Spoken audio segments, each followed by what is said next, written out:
Gene Hackman is a name that resonates deeply with film lovers around the world. Known for bringing unforgettable characters to life, he remains one of the most respected figures in cinema. Over the decades, Hackman delivered powerful performances in legendary films like The French Connection and Unforgiven. Yet, after achieving extraordinary success, many fans began to wonder, what happened to this beloved star after he stepped away from the spotlight? Today, we are taking a closer look at the life of Gene Hackman, revealing the story behind the man that many people may not know. There's no question that Gene Hackman ranks among the most gifted and influential actors of modern cinema. Born Eugene Allen Hackman on January 30, 1930, in San Bernardino, California, he grew up in a family with deep roots in Pennsylvania, Dutch, English, and Scottish heritage. His parents, Eugene Ezra Hackman and Anna Lyda Elizabeth Gray Hackman, shaped his early years. Though life at home was far from stable, his mother had originally come from Canada before settling in the United States. Hackman's childhood was restless and constantly changing. His father worked for a local newspaper, a job that required frequent relocation, forcing the family to move from town to town. This lack of stability created tension at home, and things eventually reached a breaking point. When Hackman was just 13 years old, his parents divorced. The separation left a deep emotional scar on him, particularly because of the sudden absence of his father. One day, his father simply drove away, offering only a brief wave through the car window as a goodbye. That quiet moment had a lasting impact on Hackman and would later influence the emotional depth he brought to many of his performances. During these difficult years, Hackman found comfort in an unexpected place: the movie theater. Cinema became an escape from the turmoil of his home life. At the age of 10, he experienced a moment that would shape his future: watching actor James Cagney on screen. Cagney's intensity, energy, and impeccable timing fascinated the young Hackman and planted the first seeds of his dream to become an actor. Despite financial struggles and the challenges of growing up without his father, Hackman developed a strong desire to pursue acting. Films, with their powerful portrayals of human emotions and stories, spoke to him on a deeply personal level. By his teenage years, Hackman had already begun to envision a future in the performing arts. For a time, he lived in Storm Lake, Iowa, where he attended high school, but his restless spirit and the instability at home pushed him to make a bold decision. At just 16 years old, he left home in search of independence and a new beginning. Determined to escape his past, Hackman even lied about his age so he could enlist in the United States Marine Corps. Joining the military marked the start of a new chapter in his life, one that would eventually guide him back toward his true calling: acting. Hackman served in the Marines for 4.5 years, a period filled with discipline, structure, and demanding responsibilities. His first assignment sent him overseas to China, where he was stationed in Qingdao and later in Shanghai. His time there coincided with major historical events, including the Chinese Communist Revolution. In 1949, as the political landscape shifted dramatically and the Communist Party took control of mainland China, Hackman and many other service members were reassigned. He was eventually transferred to bases in Hawaii and Japan. During his military service, Hackman worked as a field radio operator, a role that required precision, reliability, and strong responsibility. The experience taught him valuable lessons about discipline and professionalism, qualities that would later benefit him in his acting career. However, even within the structured world of the military, Hackman's independent nature sometimes clashed with authority. The rebellious streak he had shown as a teenager occasionally resurfaced during his service. When Hackman was discharged in 1951, he returned to civilian life, carrying both the challenges and the lessons of his years in the Marines. The discipline he had gained would soon prove essential as he faced one of the toughest struggles of his life: breaking into the acting industry. That same year, Hackman moved to New York City with the dream of becoming an actor. The transition from military life to the highly competitive world of acting was anything but easy. In New York, Hackman struggled both financially and emotionally while trying to establish himself. To make ends meet, he worked a series of low-paying jobs, including positions as a doorman and a mover. These jobs barely covered his living expenses, but they allowed him to continue chasing his dream.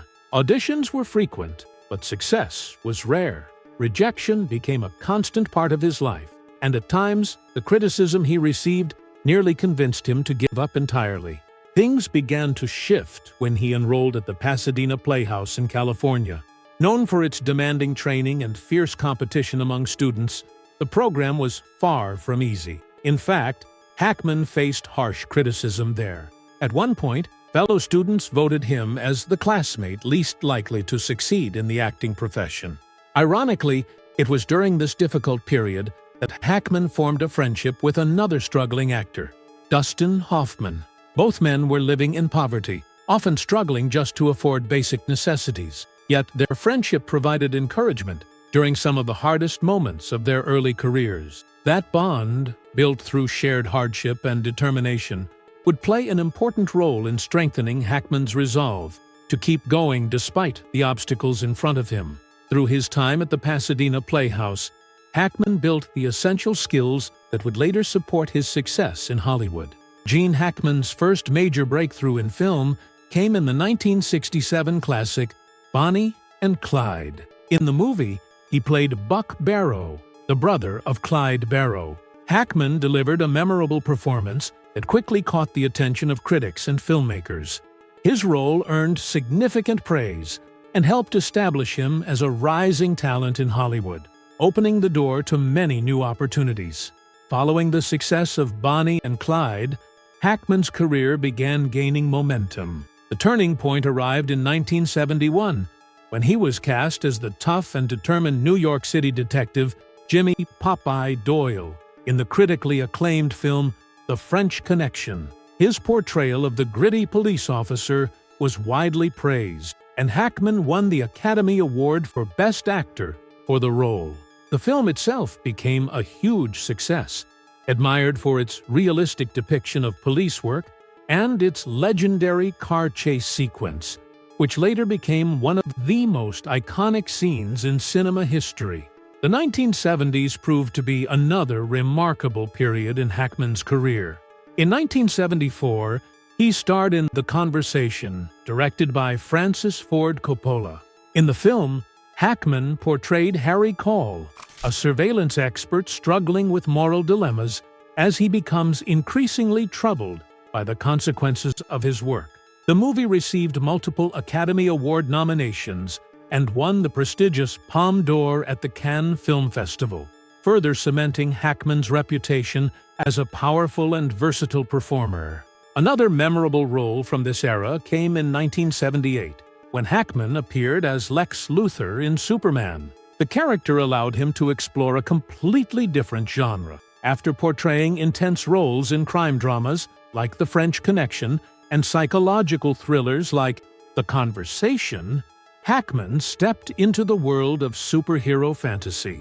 His version of Lex Luthor was both charming and humorously villainous, making the character entertaining and unforgettable for audiences. By the end of the 1960s and throughout the 1970s, Hackman had firmly established himself as one of Hollywood's leading actors. His ability to move seamlessly between gritty dramatic roles and larger-than-life characters demonstrated an impressive range that few actors could match. During the 1980s and 1990s, Hackman continued to strengthen his reputation as one of the most versatile performers in the industry. Over these decades, he took on a wide variety of roles in dramas, thrillers, and even comedies, proving his remarkable adaptability. One of the most defining moments of his later career came in 1992 with Unforgiven, directed by Clint Eastwood. In the film, Hackman portrayed Little Bill Daggett, a ruthless yet complex sheriff in a small western town during the late 19th century. His performance was powerful and layered, earning him the Academy Award for Best Supporting Actor. The film itself was widely celebrated and won the Oscar for Best Picture. becoming one of the most respected westerns ever made. After Unforgiven, Hackman continued taking on memorable roles while maintaining his distinctive acting style. In 1993, he appeared in The Firm, an adaptation of John Grisham's best-selling novel. In the film, he played Avery Tolar, a seasoned lawyer whose mysterious past adds depth and tension to the story. Hackman's performance contributed significantly to the suspenseful atmosphere of the movie. In 1995, he starred in Crimson Tide, playing Captain Frank Ramsey alongside Denzel Washington. The film focused on the intense conflict between the captain and his executive officer aboard a nuclear submarine. Hackman's portrayal perfectly captured a commanding leader struggling with pressure and internal conflict. The following year, he surprised audiences with his comedic talent in The Birdcage, 1996. In the film, Hackman played a conservative U.S. senator who becomes entangled in a chaotic and humorous situation involving a gay cabaret owner and his flamboyant partner. His performance demonstrated that he could handle comedy just as effectively as drama. Despite his success on screen, Hackman occasionally faced challenges while working with fellow actors. One notable example occurred during the filming of I Never Sang for My Father. In that film, Hackman played a troubled college professor, dealing with a strained relationship with his aging father, portrayed by Melvyn Douglas. The story revolves around Hackman's character wanting to remarry and move to California, a decision that sparks tension between father and son. Both performances were deeply moving and captured the emotional complexities of family relationships and aging. Hackman received an Academy Award nomination for Best Supporting Actor, while Douglas was nominated for Best Actor. However, the situation behind the scenes was far from harmonious. In an interview with Film Comment, Hackman later revealed that he and Douglas did not always get along during the production. Hackman had initially grown fond of Douglas, but later discovered that Douglas had hoped another actor would be cast as his on-screen son. Learning this was painful for Hackman. Interestingly, their off-screen tension ended up enhancing the emotional intensity of the film. Hackman even revealed that the two actors rarely spoke to each other between scenes, which helped create the authentic tension that audiences saw on screen. Despite their personal disagreements, the powerful performances from both actors elevated the film and ultimately earned them both Academy Award nominations. After decades in the spotlight, Gene Hackman decided to step away from acting in the early 2000s. Several factors influenced this decision, particularly concerns about his health and a growing desire for a quieter, less demanding life. Hackman's final film appearance came in the 2004 political comedy Welcome to Mooseport. Following the release of the movie, he made it clear that he had no intention of returning to Hollywood. The actor openly admitted that he needed time to focus on his well-being and enjoy a more peaceful personal life. At the time of his retirement, Hackman had been experiencing recurring health issues. A particularly frightening heart scare became a turning point for him. It convinced him that continuing the physically and emotionally demanding lifestyle of filmmaking was no longer the right choice. In 2004, during an appearance on Larry King Live, Hackman explained that a heart examination in New York had essentially been the final push toward retirement. Doctors warned him that his heart condition made the pressures of an active acting career risky. From that moment on, he chose to prioritize his health and step away from the relentless pace of Hollywood. After leaving the industry, Hackman settled in Santa Fe, New Mexico, where he embraced a far quieter lifestyle. Away from the cameras and red carpets, he began focusing on personal interests that brought him fulfillment. One of his greatest passions became writing.